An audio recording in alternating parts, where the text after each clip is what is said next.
Hello everyone, in this video I wanted to go over retail patterns and just the way I like to trade them if I do trade them at all. And just to begin with, we'll start over on TradingView, okay? And retail patterns tend to be stuff you'll see plastered everywhere, which like for example, you may see something like this, like a rising wedge, it's going to break to the downside or whatever, or more commonly you would see like a triangle, okay, with lower highs, with higher lows and lower highs, uh, consolidating into this zone, and etc. Now, I'm not here to say and plaster over to you that they definitely do not work, because I think they have this general notion that people just believe that these patterns don't work, which I don't trade them in this manner. No.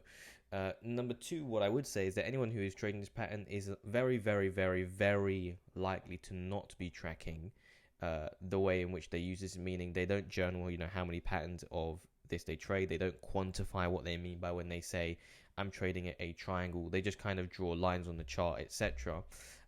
I'll show you how I go about it if I do trade it like this, and in reality, I'm more so fading them than anything else.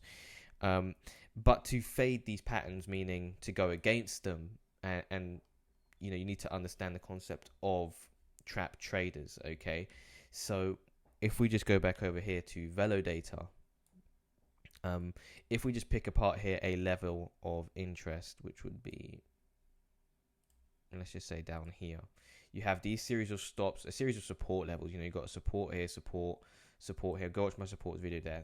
Nonetheless, you break this support here, and you can really clearly see just through the open interest and the delta that these are new shorts piling in, especially within this candle here, this big thrust candle. Upon the break of this support, you're getting new shorts opening, okay, like in magnitudes, because you're seeing significant open interest increase with significant negative delta as well.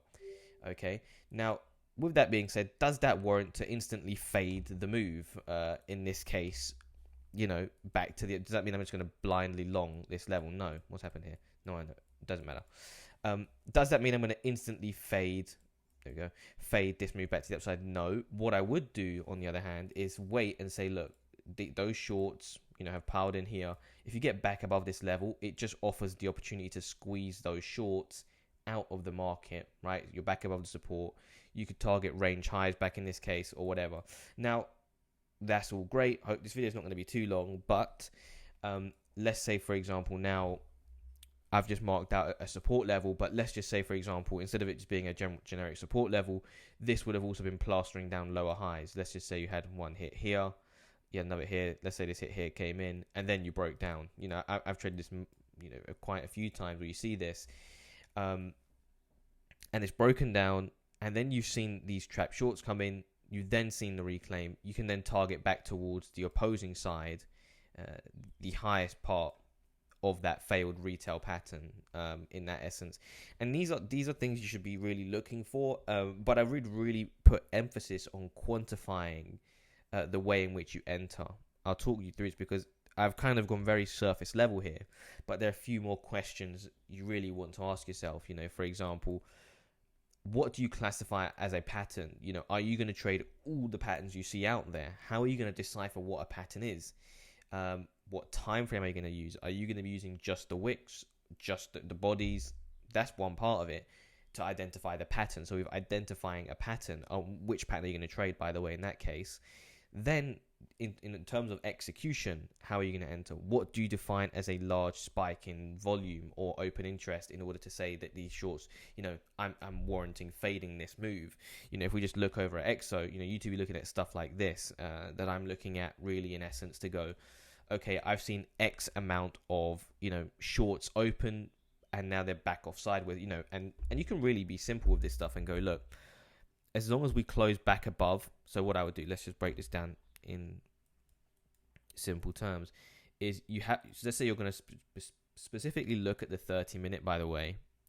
You put a marker there and you go, look, as long as we see one or two, you can go start testing. That's the thing. You've got to start theorizing and being a scientist almost to some extent, because you're going to be doing a lot of tests in these scenarios where you can go, look, as long as I see two, for example, 30-minute closes above this level where these shorts have entered from, these shorts are now classified as offside based on my rules. I'm now going to enter, placing my stop again. Where do you decide where your stop is though? Because where do they have this tool? Right? You can go, look, let's say you've entered here. You've seen two closes above.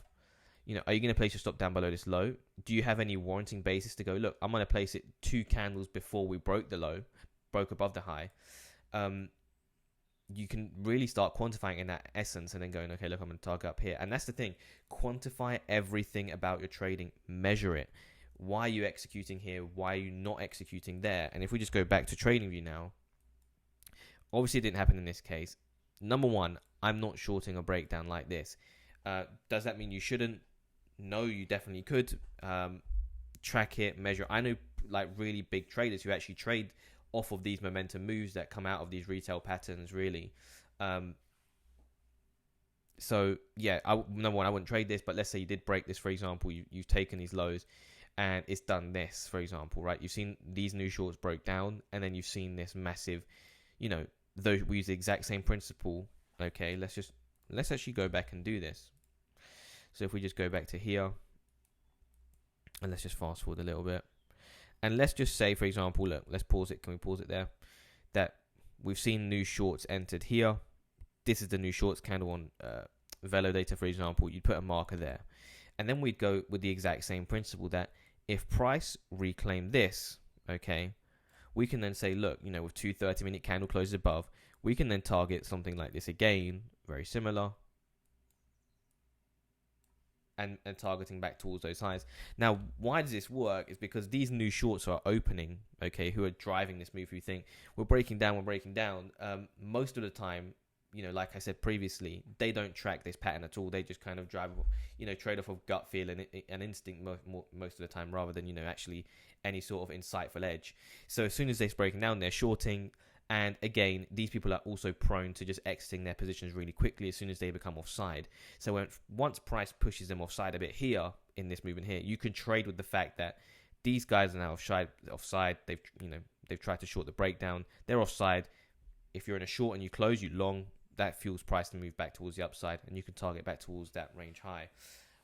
So yeah, I didn't really want to cover this too much. I just wanted to give you some insights on really, if I trade these patterns at all, I'm fading them, and it's based on identifying open interest increases upon the breaks of these patterns, identifying when those new positions are caught offside, and fading them to the other side in a mean reversion trade. So yeah, fairly simple stuff. I just wanted to cover it because it's really important, but just to quantify things. A lot of big things really coming up that I think you're going to like. But yeah, from my end, I just love trading these markets. I've been fairly quiet and sitting in the background doing that recently. But yeah, I hope you lot enjoyed. And if you have any questions, be sure to leave them in the comments.